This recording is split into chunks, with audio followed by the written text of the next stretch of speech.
नमस्कार, जय हिंद, वंदे मातरम। स्वागत है आप सभी का हमारे चैनल अननोन टू नोन पर। अभी तक अगर आपने हमारे चैनल अननोन टू नोन को सब्सक्राइब नहीं किया तो सब्सक्राइब करें, वीडियो देखें और लाभ उठाएं। पुलिस भर्ती परीक्षा के लगभग हर दिन 1 या 2 वीडियो हमारे चैनल अननोन टू नोन पर पढ़ रहे हैं और ये जो भी इसमें कंटेंट दिया जा रहा है वो परीक्षा की दृष्टिकोण से बहुत ही महत्वपूर्ण है। सारे वही क्वेश्चन बताए जा रहे हैं जो एग्जाम में आपके आने हैं और उनको एक बेहतर विधि से, बेहतर तरीके से शार्ट टिप के द्वारा आप तक पहुंचाया जा रहा है। अब देखिए, आज के टॉपिक में हम लोग अनुपात और समानुपात पर चर्चा करने जा रहे हैं। तो सबसे पहले हम देखते हैं अनुपात क्या है। हमारा ये जो अनुपात है ये होता है क्या, अनुपात क्या है, बिल्कुल बेसिक से शुरू करते हैं। अनुपात होता है क्या, यहाँ पर हमको डिफिनेशन याद नहीं करनी है, इसका बस मतलब समझना है ना। सवाल आएगा तब तो हम उसको करेंगे, लेकिन देख लेते हैं। अनुपात जैसे कोई संख्या ऐसे हमारे लिखी है a/b या x/y कुछ भी, तो इसको हम ऐसे लिख लेते हैं a/b। ये जो हमारा ये बना है इसको हम अनुपात कहते हैं। a/b को हम ऐसे लिख लेते हैं और ये हमारा अनुपात होता है। अब इसके बाद समानुपात जो होता है, समानुपात यानी सम धन अनुपात। तो दो अनुपातों को की अगर जो बराबरी होती है, दो अनुपात अगर बराबर है, दो बराबर अनुपातों को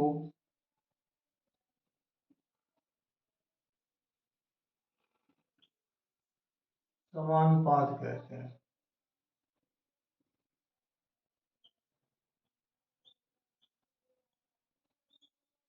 ये तो आपका कुछ भी हो सकता है, a/b, इसको हम क्या लिखेंगे, ये बन गया, इसका मतलब है अनुपात। ये दो निशान बने हैं आपके, दो डॉट बने हैं, इसको अनुपात बोलते हैं, a/b बोला जाएगा। और ये कुछ भी हो सकता है, कोई भी नंबर, 2:5, 3:7, ऐसे करके कुछ भी स्मॉलेस्ट फॉर्म में होता है। ऐसा नहीं कि 3:6 लिखा हो तो वो 1:2 आ जाएगा। इसमें कैसा होता है, जैसे कि ये ऐसा होता है a/b समानुपात c/d, यानी ये अनुपात और ये अनुपात अगर बराबर में है, इन दोनों का अनुपात बराबर है, तो इन्हें हम समानुपाती कहते हैं या समान अनुपात कहा जाता है। और होता है कैसे, जैसे मान लीजिए ऐसा एग्जाम्पल हो गया कि एक दे दिया गया 3, एक दे दिया गया 5, अब एक दे दिया गया आपका 9, या हम ऐसे करके और कोई ले लें, जैसे हम ले लेते हैं यहाँ पर आपका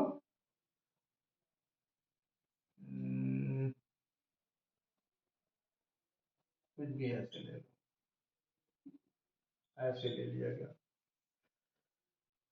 तो इसको हम समानुपाती क्यों बोलते हैं, क्योंकि इसमें क्या होता है कि ये जो a होता है, ये प्रथम पद, ये द्वितीय पद, ये तृतीय, ये चतुर्थ। इसमें जो a होता है हमारा, ये प्रथम पद है, और b क्या हो गया, द्वितीय पद हो गया। a/b, a/b, तो ये हमारा हो गया प्रथम पद और ये हो गया द्वितीय पद। ये अनुपात की विशेषता है। तो इसमें हमारा ये प्रथम पद, ये द्वितीय पद, इसमें ये भी एक अनुपात है, ये प्रथम अनुपात हो और ये द्वितीय अनुपात। अब इनमें हमारा जो वैसे होता है, या हम ऐसे कहें कि ये जो a और d होते हैं, तो इनको बोला जाता है बाह्य पद। क्या बोला जाता है, बाह्य पद। और जो हमारे b और c है, इनको ऐसे समझ लें, आगे समझ लें, इनको बोला जाता है मध्य पद, या इनको बोलते हैं हम एक्सट्रीम, एक्सट्रीम, और इनको बोलते हैं मिड, एक ही बात है वो। ठीक है, तो अब ये समानुपात में है या नहीं, इसमें हम क्या पता करते हैं, ऐसे होना चाहिए हमारा a/d इक्वल टू b/c। मतलब जो बाहरी पद है या जो एक्सट्रीम टर्म्स हैं उनका प्रोडक्ट या उनका गुणनफल, और जो मिड में आ रहे हैं हमारे बीच में या मध्य में जो आ रहे हैं उनका गुणनफल बराबर होना चाहिए। इस केस में हम कह सकते हैं कि जो हमारे दो अनुपात दिए हैं वो समानुपाती हैं। तो अब इसमें हम लोग देख लेते हैं। ए हमारा है 3, डी है 20, बी है 5 और सी है 12। इनका मल्टीप्लाई करेंगे 60 आ गया, इनका मल्टीप्लाई करेंगे 60 आ गया, ये दोनों बराबर है। तो ये कैसे हो गए, ये समानुपात हो गया आपका हमारा। तो अनुपात और समानुपात मैं समझता हूँ आपको समझ में आ गया होगा। अब इसमें और जो चीजें बचती हैं पहले उनको देख लेते हैं, इसके बाद इसमें किस टाइप के क्वेश्चन आएंगे उस पर चर्चा की जाएगी। तो अनुपात और अनुपात समझने के बाद, अनुपात और समानुपात समझने के बाद, अब इसमें जैसे बताया गया समानुपात के केस में दो अनुपात दिए होते हैं बराबर के, उसमें तो समानुपात होता है। अगर ये समानुपात है तो अब हम बोलते हैं कि जैसे पहली चीज हम पता करते हैं मध्यानुपाती। मध्यानुपाती मध्यानुपाती अभी आपको बताया गया था कि जैसे ए अनुपात बी अनुपात सी अनुपात डी ऐसे दिया गया, तो ये जो टर्म है ये मध्यानुपाती होते हैं। बीच वाला ये क्या होता है हमारा, मध्यानुपाती होता है। अब इसमें क्या है, अगर कोई ये दिया गया है ऐसे दे दिया गया ए अनुपात बी और इसका मध्यानुपाती बताना है, तो इसका जो मध्यानुपाती होता है वो इनके गुणनफल के बराबर होता है। ऐसे क्या क्वेश्चन दिया कैसे जाएगा आपको, जैसे 4 दे दिया जाएगा, 9 दे दिया जाएगा, ठीक, 4 दे दिया जाएगा और क्या दे दिया जाएगा, 9 दे दिया जाएगा। अब इसमें ये 4 और 9 क्या हो गया हमारा, एक तरह से ये हो गया लास्ट टर्म 4 और 9, और मध्यानुपाती पता करना है तो ये हम ऐसे लिख लेते हैं 4 ए इंटू बी मतलब 4 इंटू 9, तो ये हो क्या जाएगा 36, और 36 का जब हम वर्गमूल निकालेंगे 6, यानी यहाँ भी 6 आ गया, यहाँ भी 6 आ गया। अब आप करके देख लो इनका गुणनफल और इनका गुणनफल, 4 नंबर 36 और 6 6 36, तो ये मध्यानुपाती हो गया। ये आपका जो भी दो संख्याएं दी हैं उनका गुणनफल करके आपको वर्गमूल निकालना है, जो भी नंबर दिए हो। अरे 4 9 दिया हो सकता है आपको, 9 16 दिया हो सकता है, और वो मोस्टली ऐसे होते हैं कि उनका गुणनफल जो होगा एक पूर्ण वर्ग संख्या होती है। 18 8 दे दिया, 18 8 का गुणा करोगे उसके 44 आएगा, उसका वर्ग निकाल लो 12 आ जाएगा। तो वो संख्या अगर नहीं आ रहा तो उसको हम रूट में निकाल लेंगे, कोई फर्क नहीं पड़ेगा। लेकिन हमें ये समझना है कि मध्यानुपाती निकालते कैसे। इसमें दो ही चीज दी होंगी, ए और बी, दो संख्याओं का अनुपात दिया होगा, उनका गुणा करके हमें वर्गमूल निकालना है, और अगर हमने उनका गुणा करके वर्गमूल निकाल लिया तो वो हमारे मध्यानुपाती हो जाते हैं। नेक्स्ट जो होता है हमारा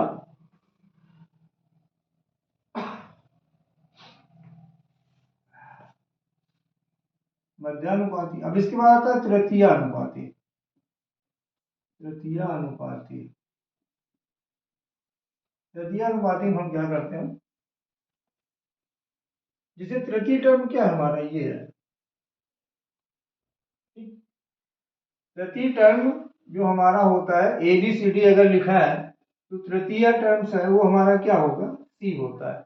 और इस केस में हम करते हैं क्या, ए अनुपात बी समानुपात, जो ये बी है इसी को हम यहाँ रिपीट कर देते हैं और ये आ जाता है हमारा तृतीय अनुपाती। अब हमें जो पता करना है वो क्या हो गया, चौथा हमने मान लिया एक्स है, ठीक। दूसरा तो आपका रिपीट हो गया, ये दो दिए थे, ये वाला यहाँ आ गया, अब हमें तृतीय पता करना, वो एक्स ले लिए हम।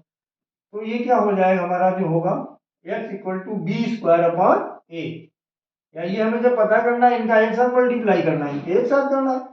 जैसे हमने ए अनुपात बी अनुपात सी अपॉन डी बताया था, इनका इनका होता, इनका इनका होता। अब इसकी जगह क्योंकि बी है, इसकी जगह एक्स है, या आप डी बना लेने थे, और डी वाला हमें पता करना है तो डी इक्वल टू क्या हो जाएगा, बी स्क्वायर अपॉन ए, और यहाँ पर हमारा क्या हो जाएगा X equal to B square upon A, और चाहे इसको हम ऐसे लिख दें D equal to B square upon A, क्योंकि जो तृतीय है वो तृतीय अनुपाती में सेकेंड वाला ही हमारा तृतीय अनुपाती का रूप ले लेता है, तीसरा आ जाता है टर्म 1 2 3 ऐसे। तो दूसरे को रिपीट कर दिया आपने, बी स्क्वायर अपॉन ए हो गया, तो ये आपका तृतीय अनुपाती निकल आएगा। और इसको हम लिखेंगे कैसे, ये देख लें, ये तो मैंने आपको बता दिया। तृतीय अनुपाती दो दिए होंगे और उसको ए बी ही दिया होगा, उसमें भी तृतीय अनुपाती पता करना होगा तो बी का स्क्वायर अपॉन ए करना है आपको। जैसे यहाँ दो दिए थे तो ए इंटू बी और वर्गमूल निकाल लिया। अब जो चतुर्थानुपाती होता है,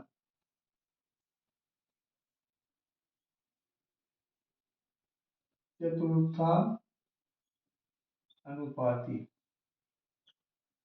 अब चतुर्थानुपाती में क्या होगा, इसमें तो वही केस रहता है सीधा जो भी बताया गया था, यही ए अनुपात बी और सी अनुपात डी। तो इसमें क्या करेंगे, ये और ये। अब जैसे हमें चौथा पता करना है तो डी इक्वल टू क्या हो जाएगा, B into C upon A, या इसको अगर हम एक्स ले रहे हैं तो एक्स इक्वल टू हो जाएगा बी इंटू सी अपॉन ए। हमें टोटल मिला के चौथा जो टर्म पता करना है वो आप ऐसे ही से आप पता कर लोगे। तो ये मध्यानुपाती हो गया, तृतीयानुपाती हो गया, चतुर्थानुपाती हो गया, समानुपात पता चला था। समानुपात जो इस टर्म से पता करते थे वो इसी से आप पता करते हो, चतुर्थानुपाती से। चतुर्थानुपाती और समानुपाती एक ही मेथड से आप पता कर सकते हो। अब इसके बाद ये भी होता है कि इसमें मिश्र अनुपात होता है।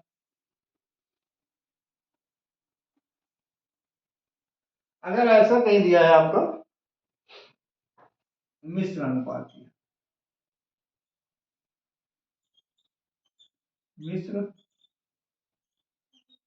अनुपाती, तो मिश्र अनुपाती वाले केस में क्या होता है, जैसे ए अनुपात बी एक दिया है और दूसरा दिया है सी अनुपात डी, दो अनुपात दिए हैं, ए अनुपात बी और सी अनुपात डी, और इसका हमें मिश्र अनुपाती पता करना है। तो हम बस ऐसा कर लेते हैं, अल्टरनेट कर लेते हैं, इसमें ये कर लेते हैं, मिश्र मिश्र कर लिया गया। ये एक अनुपात था ये, तो पहले का पहले से और दूसरे का दूसरे से मल्टीप्लाई कर लिया, तो ए इंटू सी अनुपात बी इंटू डी, ये हो जाता है हमारा ए इंटू सी अनुपात बी इंटू। जब भी मिश्र अनुपाती पूछा जाए तो दो आपके अनुपात दिए होंगे, तो दोनों के जो पहले टर्म्स है या पहले पद है उनका गुणा करके अनुपात लगा दें और दोनों अनुपात के दूसरे जो पद है उनका गुणनफल करके लिख दें, तो ये हमारा मिश्र अनुपात हमेशा बन जाता है, ए अनुपात सी अनुपात बी अनुपात डी।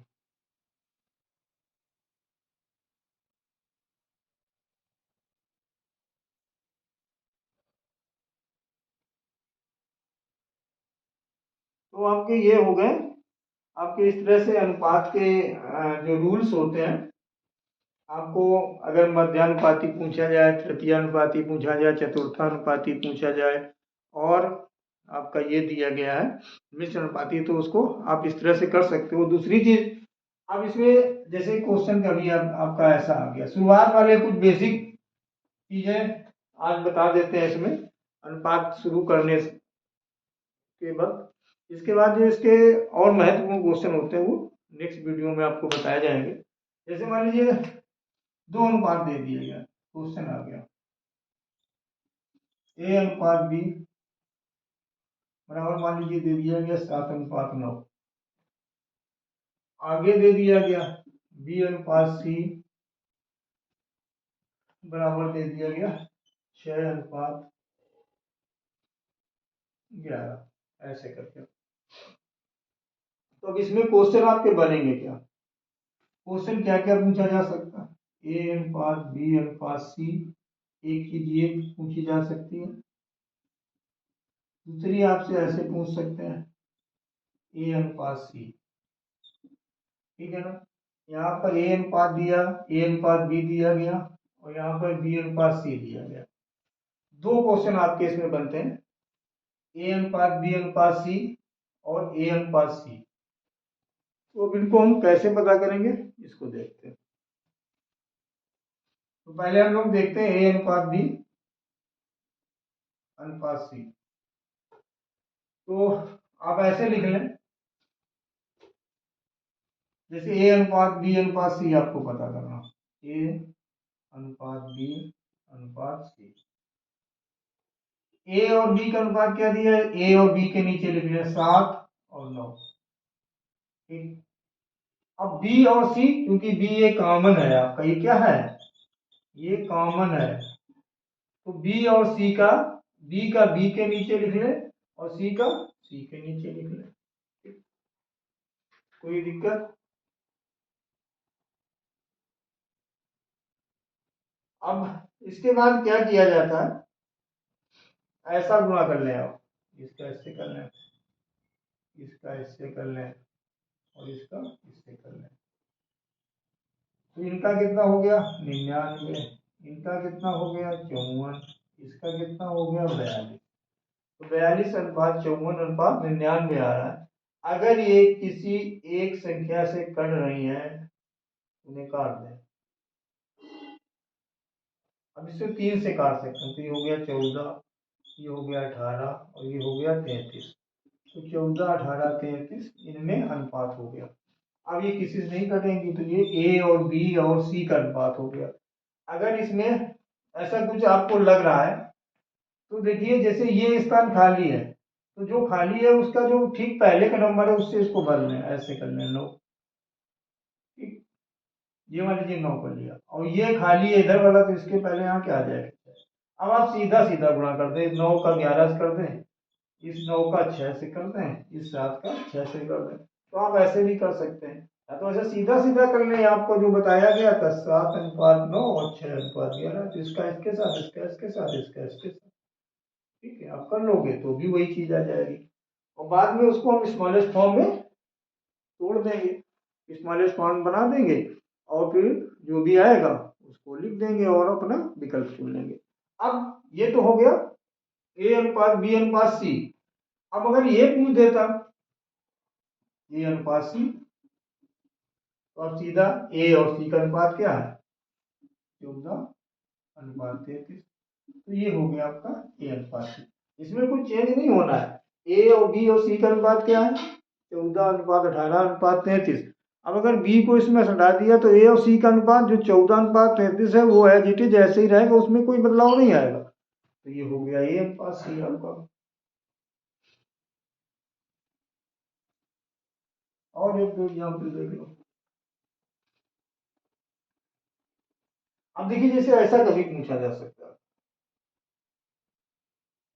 मान लीजिए ऐसा कहीं दे दिया गया क्वेश्चन, ठीक है, मान लीजिए 3a इक्वल टू 5b, अब पूछ दिया गया ए अनुपात बी, ऐसे पूछ दिया गया, तो अब ये ना लिखने कि 3 अनुपात 5, ऑप्शन में दे दिया जाएगा के बी।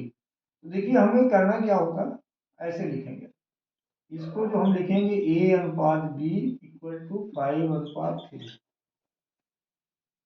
या A upon B equal to 5 upon 3, ऐसे लिखा जाएगा। क्यों लिखा जाएगा, लोग क्रॉस मल्टीप्लाई करेंगे तो 3 ये हो जाएगा और ये 5 बी हो जाएगा। तो ए अनुपात बी हुआ क्या हमारा, इसको हम जब लिखेंगे ऐसे, तो ये क्या हो गया ए अनुपात बी, और इसको लिखेंगे तो क्या हो जाएगा 5 अनुपात बी। अभी मैंने शुरू में सबसे पहले यही बताया था कि अनुपात क्या होता है, तो उसमें यही बताया था ए बटे बी, अगर कोई भिन्न के रूप में दिया है तो उसको हम लिखते हैं ए अनुपात बी। इसमें ए हमारा प्रथम पद और बी द्वितीय पद होता है, तो उसको हम लिखते कैसे हैं ए अनुपात बी, ये 5/3 है, तो क्या हो गया 5/3। तो अगर ऐसा क्वेश्चन आपने दिया है तो भूल के भी 3:5 में लिख दीजिए। इसका मतलब है कि ए का 3 गुना बी के 5 गुने के बराबर है। इसके मतलब जिसका गुना छोटा होता है उस संख्या का मान अधिक है हमेशा। तो ए का अनुपात हुआ 5 और बी का अनुपात हो गया 3।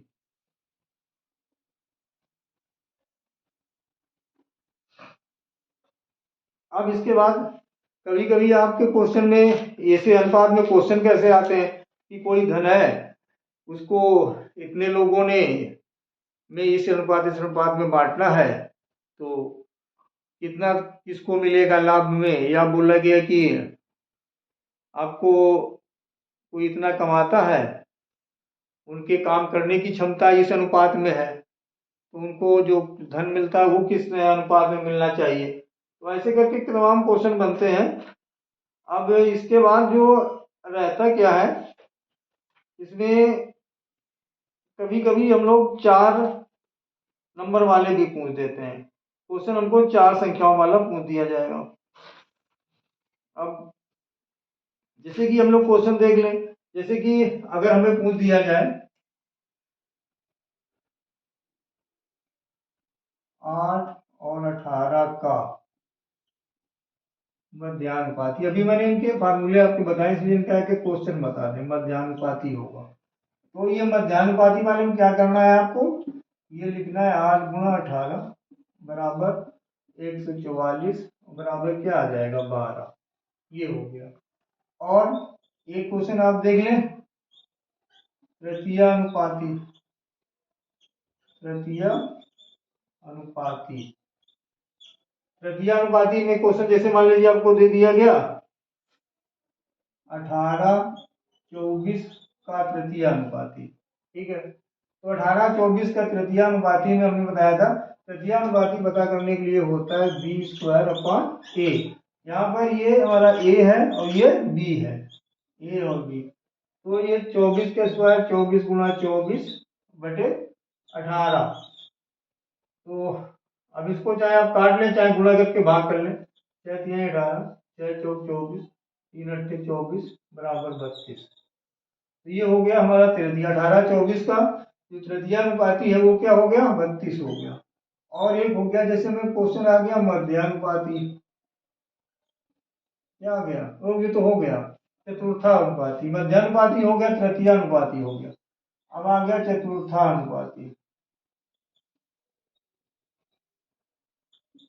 चतुर्थानुपाती में कोई भी ऐसी संख्या दी जा सकती है जैसे कि आपको 5:9 अनुपात 12, ये वाला आपको चौथा वाला पता करना है। तो इसमें हमेशा ये चतुर्थानुपाती जो होता है ये d आप लिख सकते हो या x लिख सकते हो BC/A, जो समानुपाती रूल होता है। तो 12 गुणा 9 बटे 5, 12 नमा 108 बटे 5 करेंगे तो जब बात करेंगे 21.6 आ जाएगा। तो ये हो गया आपका इसका चतुर्थानुपाती। अब इसी के अलावा हमें जैसे कि और भी क्वेश्चन जो आते हैं उनको हम देख सकते हैं कि क्या करते हैं। अब इसमें जैसे 4 का कभी पूछ दिया जाता है तो एक हम लोग 4 वाला भी देख लेते हैं। जैसे ए बी वाला तो हमने देख लिया, मध्यानुपाती देख लिया, तृतीयानुपाती देख लिया, चतुर्थानुपाती देख लिया। अब जैसे कि A/B, B/C और C/D दिया है, मान लीजिए आपका दिया है, लिख लें A/B बराबर दिया है क्वेश्चन 3:4, B/C आपका दिया है 5:7 और C/D दिया है आपका 8:9। ठीक, ये अनुपात दिए हैं। अब इनमें हमें A/B/C/D पता करना हो सकता है या A/D पता करना हो सकता है, A/C पता करना हो सकता है। तो A/C तो आपको 2 से ही पता चल जाएगा, ऐसे जो भी पीछे बताया गया था। AB और BC का ले लेंगे तो A/C आ जाएगा, उससे ABC आ जाएगा। यहाँ पर CD है, अब ABCD का अनुपात में पता करना है। जैसे हम पहले क्या लेते हैं ABC का हम लोग 3 लेते थे, ये 3 ये 4 और ये 5 और ये 7, ABC का अनुपात हमारा दिया था। तो हमने क्या बताया था, या तो इसको 4 यहाँ लिख लो 5 यहाँ लिख लो, और नहीं तो ऐसे ही गुणा कर लो, इसका इसके साथ, इसका इसके साथ और इसका इसके साथ। ये B दोनों कॉमन है तो अपने वाले से भी होता है, C वाले से होता है, और A का नीचे वाले B से होता है। ठीक, तो ये कितना हो गया 28, ये 20, ये 15, ABC का तो अनुपात ये आ गया। अब देखिए D और C में अनुपात क्या है 8:9। तो 8:9 है और हमारा C आया कितना है 28 आया है। तो हमें D पता करने के लिए क्या करना है 28 अपान C क्या क्या है 8, तो 8 अपान में कर दे इंटू 9 कर दे, 4 2 जा 4 7 जा, तो ये आ गया हमारा 63/2। तो ये हो गया 63/2 आपका डी। लेकिन यहाँ अपान है, अगर इसको हम हटाना चाहें तो 2 से मल्टीप्लाई कर दें। जब हम 2 से मल्टीप्लाई करेंगे तो इसका 2 हट जाएगा, इनमें सब में मल्टीप्लाई हो जाएगा। तो जब बाद में हमारा ए अनुपात बी अनुपात सी अनुपात डी जो होगा वो क्या आएगा, इसको हम 2 से मल्टीप्लाई करेंगे क्या आ जाएगा 30, इसको करेंगे 40, इसको करेंगे 56, और ये 2 से करेंगे तो आ जाएगा 63। तो ये हमारा ए अनुपात बी अनुपात सी अनुपात डी आ गया। अब इसमें आपका अगर ए अनुपात डी और पूछा जा सकता है, तो ए अनुपात डी क्या हो जाएगा 30/63। अब ये 3 से कट रहा है तो इसको आप काट दें, ये 10 आ जाएगा, ये 21 आ जाएगा, क्योंकि स्मॉलेस्ट फॉर्म में ही आपका ऑप्शन दिया होगा। और 30 लिख दिया, आपने देखा कि पता चला ऑप्शन तो इसमें मिल नहीं रहा, तो आप सोचेंगे शायद मुझसे कहीं रॉन्ग हो रहा है, फिर दोबारा करने की कोशिश करेंगे तो टाइम वेस्ट होगा, तो उसको स्मॉलेस्ट फॉर्म में चेंज करना है। अच्छा, इसमें ए बी सी डी पूछा जाएगा, ए इंटू डी पूछा जाएगा, क्योंकि ए बी का दिया था, ए सी का तो 2 ही से निकल आएगा। अब ये पूछा जा सकता है बी और डी का क्या होगा, तो बी और डी का लिए हालांकि हम बी सी और सी डी से पता कर सकते हैं, और बी और डी का अगर निकालना है तो कितना आ रहा है 40 और 63, इससे आप यहाँ से देख ही लेंगे, ये क्या हो जाएगा 40:60। अब ये 40 और 63 किसी एक नंबर से डिविजिबल नहीं है, तो इसको स्मॉलेस्ट फॉर्म में आप नहीं बदल सकते हो, तो इसका अनुपात यही रहेगा। तो आज बेसिक और इसकी जो कॉन्सेप्ट क्या होते हैं रेशियो एंड प्रोपोर्शन के, उसमें आपको बताया गया है कि अनुपात क्या होता है, कैसे क्वेश्चन आ सकते हैं, बेसिक आपको इसको क्लियर कराया गया है। इसके बाद जो इसके परीक्षा में और उपयोगी प्रश्न होते हैं, जो महत्वपूर्ण प्रश्न होते हैं आने की, जिनकी अधिक संभावना होती है, वो नेक्स्ट वीडियो में आप तक पहुंचाएंगे। तब तक आप हमारा वीडियो देखें, निश्चित रूप से आपके लिए लाभदायक होगा, कोई इसके लिए आपसे कॉस्ट नहीं ली जा रही है। और अगर अच्छा लगे तो लाइक और शेयर करें। धन्यवाद। जय हिंद, वंदे मातरम।